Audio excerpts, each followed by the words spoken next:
Welcome back to the Smoke Pit, everyone. I'm Jamie Goldstein. With me today is Autumn Schlimmer, Navy veteran, knife maker's apprentice, and dog handler.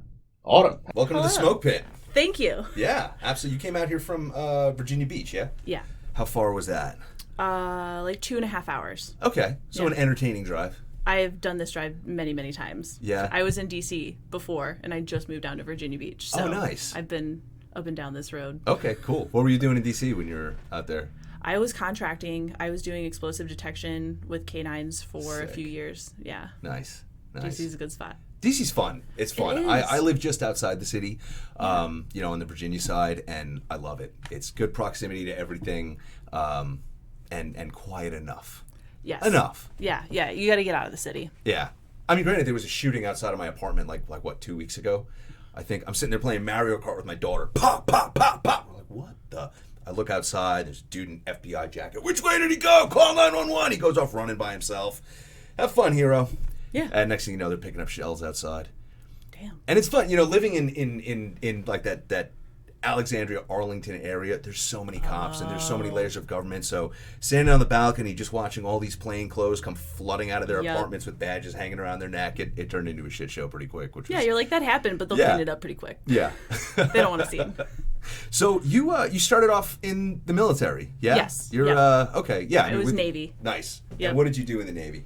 I joined as an MA for the police, and then when I went for through, the rest of us Army Marine type that doesn't know what an MA is. That's the guys checking the IDs at the gate. Okay. Yeah, you're the base cops. Okay, got Yep. it. Is that your equivalent of our MPs? Yes, same. Okay. Same. Got it. I Yep, think but the Air Force calls them security forces. I don't know. Right. Okay. Which I when I joined, I was like, SF, they must be special forces, and everybody laughed. I didn't realize for a little while, no, ooh. opposite end of the spectrum. No offense, guys, sorry. Yeah. Yeah, no offense to you ODA dudes out there. Like, no, right, we know you're cool. Yeah, and then that was fun, other than getting OC sprayed. But glad I did it. Glad I never have to do that again. And they asked for volunteers when I was going through and for K9. And I said, obviously, of course, I will go. Got it. So I graduated on a Friday and started K9 on Monday. And that was after you got OC out of the way. Oh, yeah. Okay. Yeah. What was the OC process like for you? What's that whole situation look like? So your whole class does it on the same day, and it's Texas in the middle of summer. Oh, my God. I am very Nordic. I'm white. I'm white as fuck. Let's be honest. I had sunburn. I think it took me like 3 days to get all of it off. Wow. Because it so you're like reflash. You put raisins in potato salad. You're that kind of white. Listen, don't insult me. But yes, I do love potato salad. But they set up like a little mini obstacle course for you. And the whole point is, if you're going to have this weapon, A, you need to know how it feels, but B, if it's a windy day and you catch some of or it, if like it's taken away and turned on you. Exactly. You have to be able to fight through that. Yeah. So they give you the, Z across your face, OCOC, and then you have to go pick up the baton, fight the bad guy. Yep. Go through a couple iterations of that, and then you go and you wash it off and you're certified. Yeah, and washing it off doesn't work, does it? No. They Water give you the Johnson. It does, and Yeah. you reflash, and they tell you that, like when you go home and you take a shower, it's wear your underwear. Yeah. Yeah. It's not great. I didn't have the pleasure of doing that while I was active, but after I got out, I went into close protection, and I had to do that at a schoolhouse out in California. In the middle of the desert, and it was pretty hot, which doesn't help. No, it was just there was like no wind to every now and then. If you get a little gust of, kind of cools it off a little bit. Dead air. It was dead air. All I wanted afterwards was ice cream. That's all I could think of. I just want ice cream. I just wanted cold packs on my face. Yeah, we ended up we took the squad van to like a Lion or an On's or something like that, one of the grocery stores out there, and they're all getting like dinner type foods to eat afterwards. I went straight to the freezer section. I grabbed a box of Snickers ice cream bars. I went back out to the parking lot and just sat on the floor up against a tire, just gorged. Yeah. And just sobbed into my box of ice cream bars. Yeah, I think I've gotten bit a few times, and I still think OC was worse. I got bit at the same schoolhouse, and I'd rather get hit by the fur missile than take the OC. That was pretty brutal. And then I can't put my contacts in for like a day. It was. Oh yeah. Yeah. Yeah, you're messed up for a couple days after that. Yeah. Oh, it lasts. That shit works. Yeah. It works. If you're wondering, it works. Yeah, it's not pepper spray. No. It's a different thing. Whole different animal. Yeah. So you got into you got the tap on the shoulder and said, "Hey, come play with the dogs." Yep. And like what was that like? It was super interesting in the sense that you're just thrown into the situation, and it's very sink or swim, right? Because the dogs that are at the schoolhouse are at the schoolhouse. Like, you walk into those kennels, all of those dogs have been through students, so they know the game. Yeah. And when you're there and you're a female, right, the first thing they want to find out is, are you scared of the dogs, male or female? Are you scared of the dog? Can you go in that kennel and put the collar on? And then can you physically handle that dog? Okay. And then work them and Right. create a bond. So that's really your first 2 weeks, is just going in there, hand shaking to this animal that's like slobbering in the kennel or just pooping, and now you got poop on your face because they like to jump up on Sure. the bars and fling it at you. Yeah, it's Yeah. a whole thing. Like, it doesn't sound like it's adrenaline inducing, but it really is, and it's deafening loud. So the dogs obviously have their expectations. Right. What were your expectations going into it? I didn't have any. Really? No, I was so Clean young. slate, ready to absorb. I grew up in such a small town. Like, I didn't know what I want to do. I just knew, like, this town and my graduating class of 50 kids is not where I want to be. and I did the kid thing where I took a bunch of aptitude tests, and they're like, oh, you like CSI, you like solving puzzles, so like police officer would be good for you. But I'm like, I know there's more out there, Yeah. but I didn't want to go straight into being law enforcement, Right. so that's why I joined the military. You didn't want to be the second cop in that town. Right. And I think that's fair. Yeah, no, that's fair. That's Yeah. fair. So I didn't. Big fish, little pond, man. I just thought it would be cool. I had obviously like knew that there was canine, Yeah. but I didn't really think that much into it. I just thought, well, I think I can do it. Okay. Yeah. How did you land on the Navy? So, Because everyone's got their story. Everyone's got their story why they ended up in their branch. I didn't want to be a blonde that went into the Air Force, so that was out. You know what? Respect. That was it. That was it. And gotcha. then I had an older cousin who was Army, and he went through a bunch of amazing schools. I went to a few of his graduations and really liked the idea of it, but I didn't want to follow in his shadow. Okay. And the Marines just seemed to have it tough. So I was like, well, I'll go Navy. It's like right in the middle. They got the blue uniforms. Those are pretty cool. And my recruiter was good looking. So I was like, cool, Navy it is. Let's go. Right. Yeah. Okay. That was it. And did you, was it sort of like you knew you were going MA from the start, or you wanted to hear what he had to offer? Yeah, I think he did the typical recruiter thing where he was like, oh, you want to be an MA? I don't think anyone's signing up for that. Yeah, we'll get you in. No problem. Don't worry about it. Yeah. He also told me that they don't cut your hair anymore, which I believe I was the last class to receive the peanut butter shot and get our hair cut as females. Outstanding. And what year did you go in? 2009. 2009. Okay. Yeah. All right. Yeah, my recruiter kind of tried to talk me out of infantry too. Yeah. He was like looking at my ASVAB scores and line scores and like, no, you're military intelligence. I'm like, no. I want to shoot. Yeah. Makes sense. Yeah. Yeah. No, he was cool. I actually shot him a text. We still talk. I shot my recruiter a text on Thanksgiving. So Moylan, if you're listening to this, it was just like, hey man, not to sound like a cheese dick, but like I'm super thankful that you were transparent and professional and honest with me, because I would have been turned off if you weren't, and I couldn't imagine my life on any other track. Right. And I don't feel like I got duped at all. I know some people feel like they got bait and switched, but I was like, well, all the tests that I take, like, it seems like a cool job. Yeah. So let's go for it. Nice. Yeah. So you get into the kennel, they're slinging shit on your face, jumping up, and like, what's the process like? So I wish I could tell you like the start of the curriculum, but like you know what I mean? So Yeah. I guess the one thing that I can say is you don't start with a dog right away.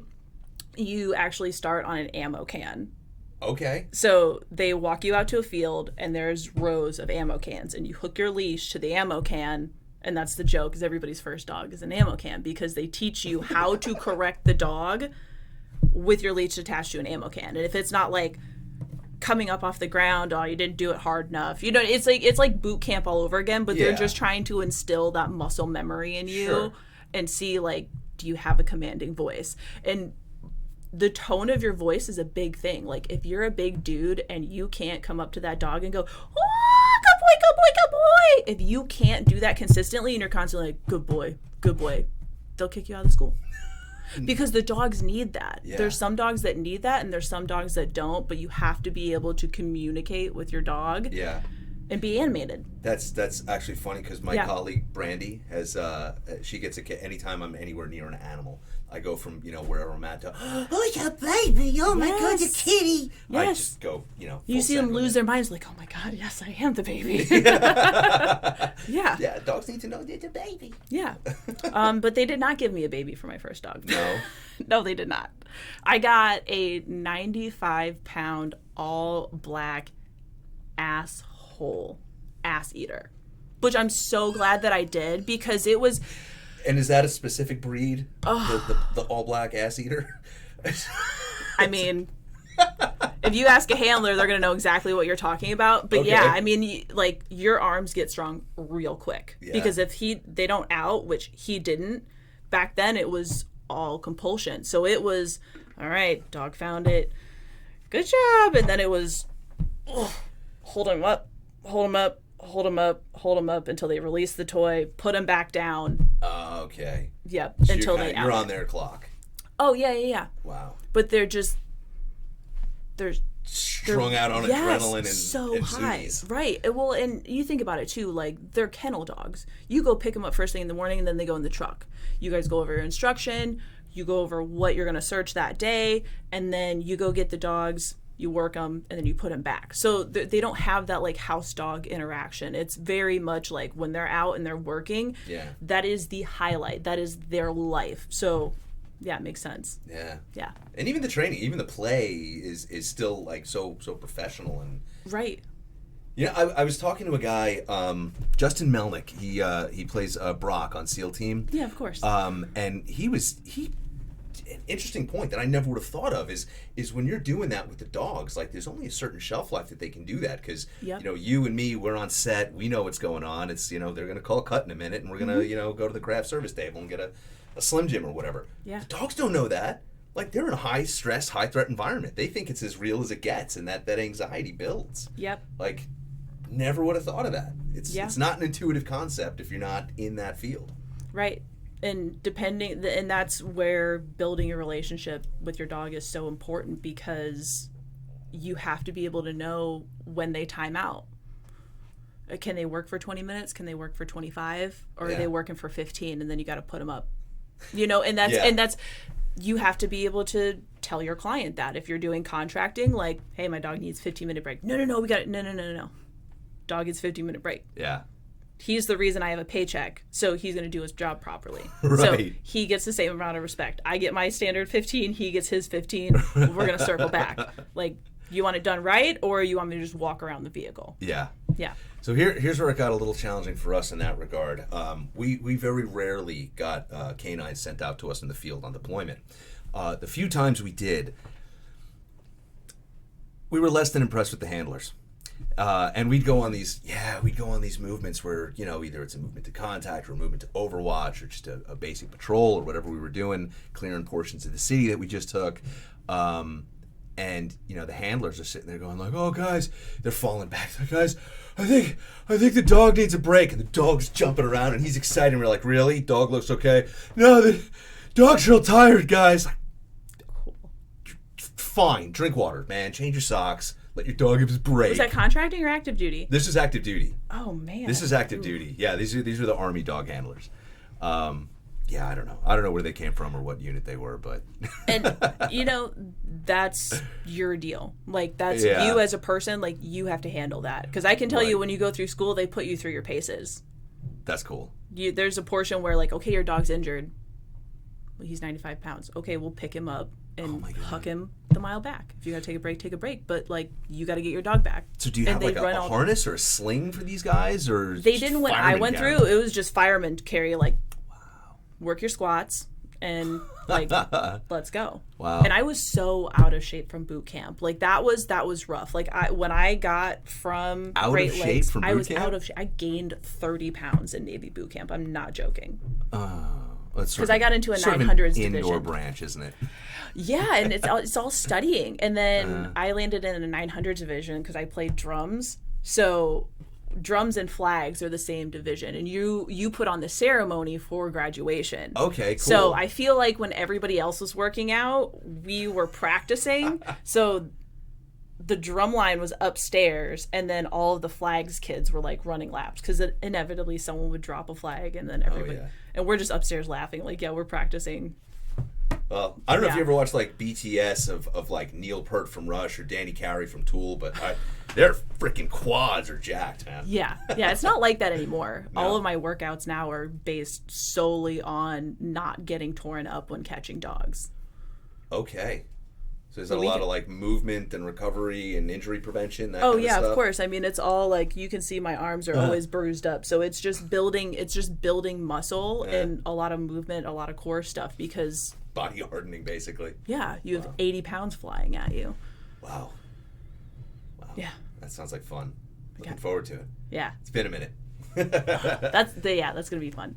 So you did that for a while. Did you ever get a chance to deploy with the dogs? No, and I wish I had, but I mean, it's one of those like woulda, coulda, shoulda. Okay. But I mean, I got out and I did 11 years of detection afterwards. That's cool. So I worked in Vegas. I got to work for a few of the casinos.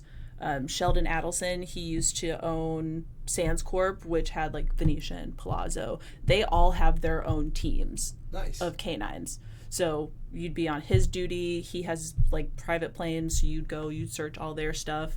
I had a dual purpose dog for a level 1 trauma hospital in Vegas. Oh, wow. On midnights, which was fantastic. People watching. Bet. Yeah, because it was in a Section 8 neighborhood. So the doctors would want to be walked to and from their cars, and they had a lot of GSWs coming in. So they wanted a dog at the entrance to the trauma center because they were afraid of gang violence. But most of it was just the 2 a.m. woo girls coming in, red bag special, throwing up everywhere because they partied too hard at the club. Yeah. I actually had a friend, not a woo girl, I'll give her that, but she broke her arm in Vegas. She was out there. I don't even remember what she told me she was out there for. And this is when Bud Light was doing that, like, "Are you up for anything?" promotion. And they asked her if she was up for anything, and she's like, "Yup." So they, kidnapped her, threw her in the limo, and driving around doing all this stupid shit. And at some point, she was dancing on top of something, fell over, broke her arm, walking around in a cast for a while. That's tough. No. Yeah, I mean, typically, what is it? New Year's Eve is like the worst night to be an ER doctor in the States, or most of the country. I can only imagine that in Vegas it's like that 365. It's 365, yeah. Yeah, everything there is seasonal. You have your summer months where it's day pool parties. Okay. And then everything in the winter moves to nightclub and restaurant. Nice. Yeah, so it never stops. Nice. I'm actually heading out there in a few weeks to see Social Distortion at the Blues Club. Yeah, you'll have a good time. I'm excited. They're having the Formula One race there. Really? They're having Formula One something there. No shit. Because, of course, Bellagio is doing, like, they're building the bleachers over the fountain. Oh. Yeah. Okay. It's wild. That'll be fun. I still keep tabs on it. I love Vegas. Really? Yeah. It's never been my city. It's always because I don't like to gamble. Well, you weren't 21 blonde chick moving there getting everything for free. Like, it's... Fair. Yeah. I have a little bit of a distorted view. Yeah. Yeah, no, I guess it'd be a little different for me. Yeah. But I'm not into the shows. I'm not into the gambling. So it's like not a ton there for me. Yeah. Yeah. So how did you end up transitioning from well, first and foremost, how was your transition out of the military? Like going from that structured life to the civilian world. Like was there a plan in place? Did you kind of?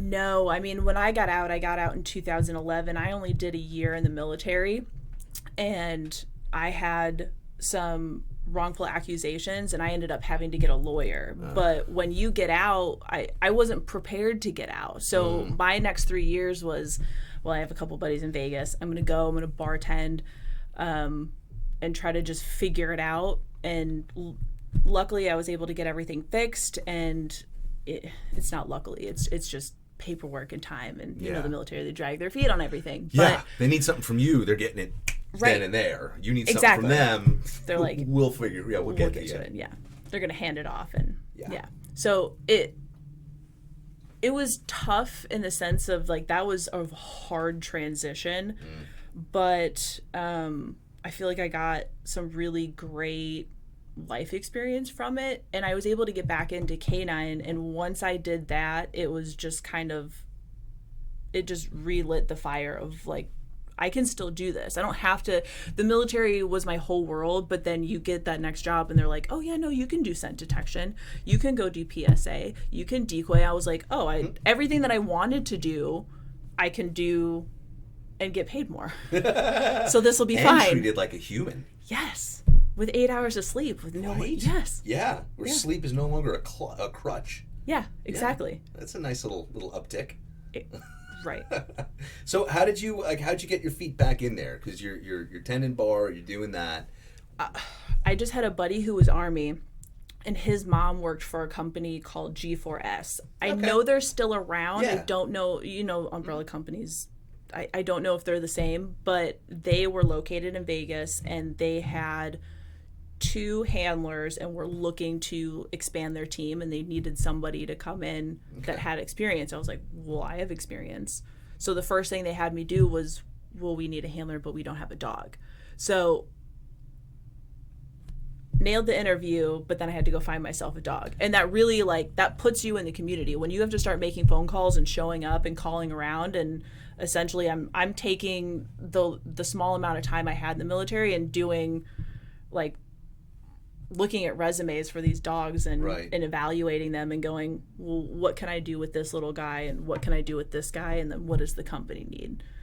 That's got to be a much more involved process than going out and buying like a pistol or a car, so to speak. I mean, there's got to be so much more that goes into like the ultimate decision. Yeah. What do you, when you say, the dog's resume, your resume, making sure they mesh, what kind of stuff are you looking at there? And I've done this a few times now. So first and foremost, you need to find out what contracts your clients have, right? So they only had 2 contracts. They had the hospital, which required dual purpose. They already had a dual purpose dog. They wanted an explosive detection dog. So their second contract was a construction company, and they just wanted presence. So it was that little bit of leeway of like, well, we have the protection dog, that other handler can go on that. If this company only wants presence, I can pick a dog that's a little bit more green, doesn't know as much, but has potential. So I picked a little Mal for $3,000 that had some protection work, so we could see that he has drive, right? Like if you put him on a back tie and you give him that pillow, you give him that tug, he's ready, he's willing to work for it, he's not shying away. That's how you can pick that dog, and you don't have to pay the $10,000 plus for one that's ready to go. Wow, that's wild. Yeah, $10,000 for something, or an out the box dog. Oh yeah, and that's standard. That's insane. Yeah. And so you're out of Virginia Beach now, and you're still handling dogs. What are you doing out there?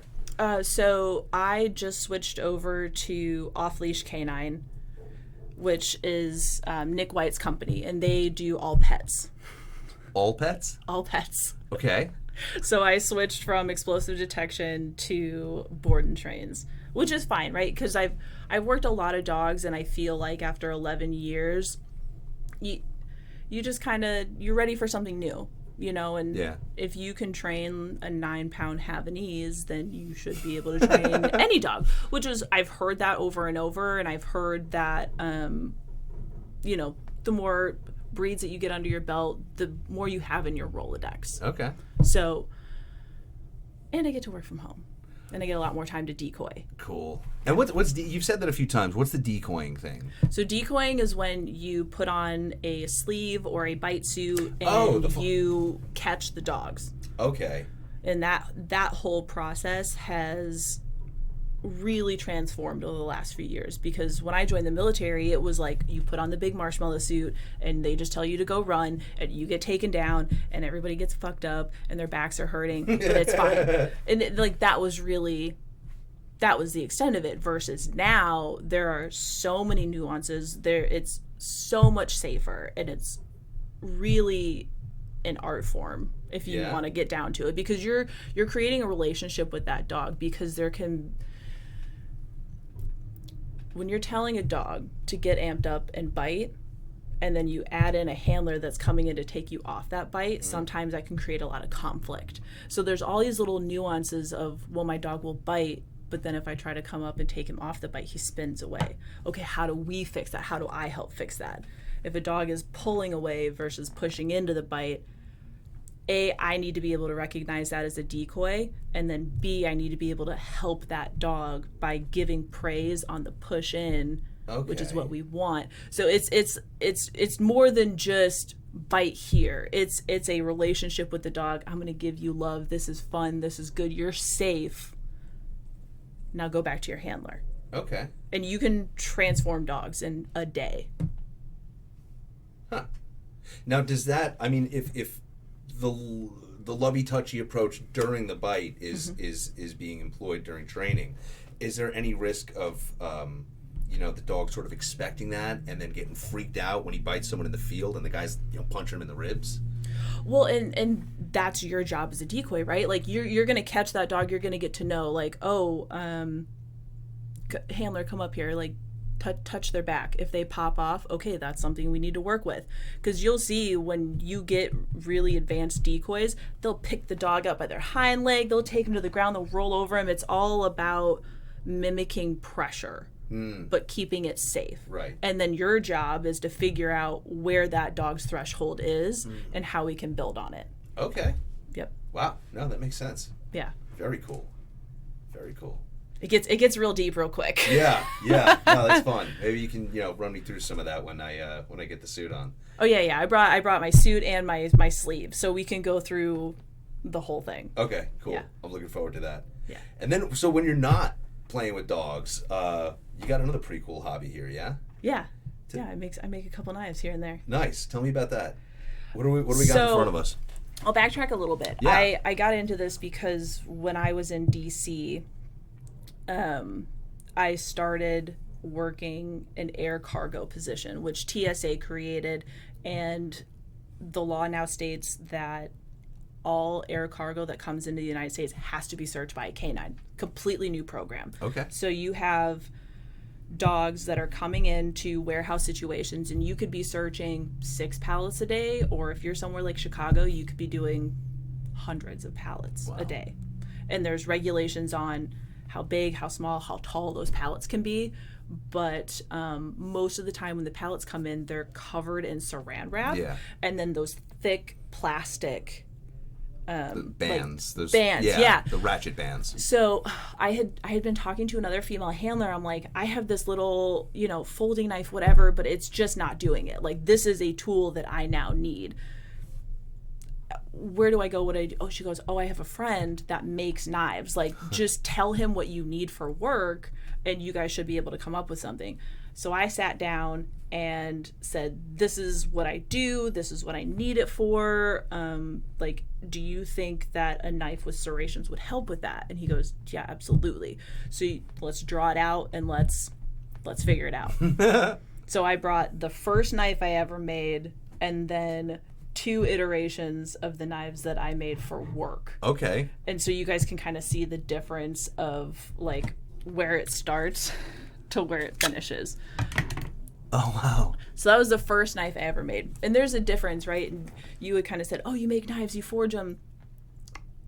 I have to clarify, I am an apprentice knife maker. I am doing stock removal is what it's called. I am not in the process of forging knives. That is an intense process that takes a lot more time. I can hammer them out all day. Fantastic stress release. I'll bet. But stock removal is you get big, long bars of steel, and you draw out your design, and then you take it to the grinder. And you just grind everything away. And that's my fun little sheath. Yeah. You gotta have some color. You gotta. This is nice. This is great. Look at this. Quick release. Yeah. Oh my god. And it this locks is too. cool. Yeah. And that's the behind your small, your Yeah, back so you carry. can side and draw. Yes. Yeah. Which is great because Amazing. if you're sitting in your truck or something, you don't have the... Right, and you don't have the shoulder mobility like I do to do, anything. Exactly. Yeah, I can barely buckle my seatbelt, yeah. But that one didn't have the serrations that I wanted. Okay. So that's when I switched to a little bit more of this design. Ah, very nice. I love the weight of this thing. I love it. I know. And it's there. You know it's there. Yeah, you can feel it in your hand. Yep. Yeah, you don't have to worry about something like this getting broken on something. Right. Yeah. And so I can draw everything out, I can make the design, and still as an apprentice, it's great to have someone there who's going to show you, like, here's how you do your serrations by hand. He can take a look at all of my, because getting these little bevels correct and, symmetrical on each side, that it takes years of practice. So having someone come in and being like, oh, straighten that out a little bit, make sure these are all good to go. Your handle work, you can see putting your pins in. So this one I made specifically for my dog. The little gray spots on the inside are his ashes. Oh my god. So I have a couple police officers that I've done that for. Oh wow. Because it made me so upset when he died that his box was just going to sit on the shelf. I'm like, dude, you've been by my side for years. Like, you should be on my side with me working. I just thought it'd be a great way to remember him by. And I'm like, well, I'm already making knives, and if anybody hits me up, send me your ashes, and I'll throw them in there for you. So that's something you do that again. You could okay. Yeah, I've done that a couple times. Okay. I've got I'm currently the custodian for my buddy's ashes, and the plan eventually is to hopefully get him up in a Black Hawk over Fort Campbell and release him. But I'd love to do something like that as well. So yeah, I try to match each one. Like, he had icy blue eyes, so I'm like, cool, blue resin it is. Perfect. Easy day. Yeah. Wow. Now I know on this one, if I may, can I have that back? Please. Yeah, the stock in there is a lot thicker than the first one you made. Was that deliberate? Did you want like a weightier handle on this one? And I wanted something with a little bit of a different grip. Like, I'm just playing with what's comfortable. You're walking around with it all day. So do I want something lighter? I found I was kind of misplacing this one versus that one. I know I have it during the day. Yeah, you're not going to forget that's on your back. No, exactly. Okay. And then this one was just a standard wood handle that is a little bit beefier. Yeah. Thickness wise, this is a lot closer to the one that you made for my girlfriend. Yes, that is the same one. Okay, same design, but it. not the exact same knife because they're all a little different. Of course. Yeah. Oh my and God, of course that one has it. And of course that one has the that powder blue Kydex holster with the little baby Deadpool's riding unicorns. Yes. With the rainbows. No, so cool, right? Oh, I love that one. thing. Yeah, that's fun. Oh, Yeah, she and loved you it too, by the way. And you can sharpen that too. Like, if you need me to tell you what little diamond files to grab, go into Home Depot. Takes 10 minutes and you're good to go. Okay, cool. Yeah. Very good. I love it. I love it. So, I mean, if people want to reach out and order something from you, what's the best way for them to do that? I do everything off Instagram because, fuck the man. But I drop everything on Instagram because it makes everything easier, and I can post it and be done. Sure. And ship everything out. So my Instagram is Fräulein K9. You're going to see a lot of dogs on there and the occasional knife, because my knife money funds my decoy suits because they're expensive. Yeah. All right, well, you ready to put a little bit of wear on the one you brought out here? Are you? What does it matter? Right. Does my level of readiness really matter? No. I mean, you're gonna be catching little Zed, and he's still new to bite work, which is great because you can kind of see the starting point versus like, hey man, just hold on and pray. Cool. You'd be all right. But he's 56 pounds, and he's a good boy. Nice. Yeah. All right. Yeah. No, I'm looking forward to it. Awesome. You ready? Well, this has been fun. I love this. I'm excited to move on to the next thing. But again, thank you so much for coming out and doing this and spending the time and bringing the toys and sharing that and your experience. Yeah. Highly appreciated. I appreciate it. So, Thank you. Yeah. So we'll move on to the dog and we'll see you outside. Let's go. All right, let's do it.